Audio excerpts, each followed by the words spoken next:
ఆంధ్రప్రదేశ్ రాష్ట్రంలో ఎరువుల గురించి తీవ్రమైనటువంటి సమస్య ఉంది.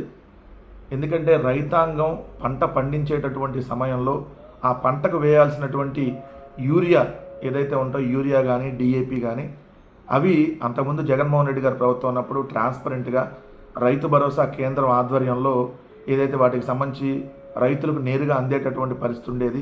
కులం కానీ మతం కానీ ప్రాంతం కానీ లేదంటే రాజకీయాలు కానీ అస్సలు చూడకుండా అతను తెలుగుదేశం రైతా లేదంటే జనసేన రైతా వైఎస్ఆర్సీపీ రైతా దానికి సంబంధం లేకుండా ట్రాన్స్పరెంట్గా అందించినటువంటి పరిస్థితి అంతకుముందు ప్రభుత్వం జగన్మోహన్ రెడ్డి గారి ప్రభుత్వంలో ఉంది.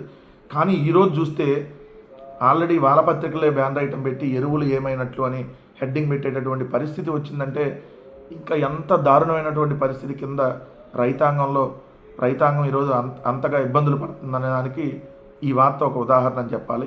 ఎరువులు ఏమైనట్లు రాష్ట్రానికి కోటా మేరకు వచ్చినట్లు గణాంకాలు ఉన్నాయి.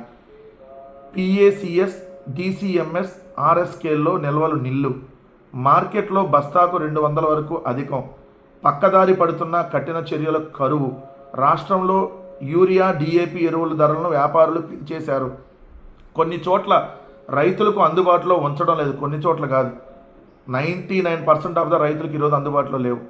కారణం ఏంటి అని అంటే తెలుగుదేశం పార్టీ వాళ్ళ ఆధ్వర్యంలో అవన్నీ ప్రైవేటు షాపులకు వెళ్తూ ఉన్నాయి, లేదంటే తెలుగుదేశం పార్టీ వాళ్ళకి సంబంధించినటువంటి గోడౌన్లోకి వెళ్తూ ఉన్నాయి.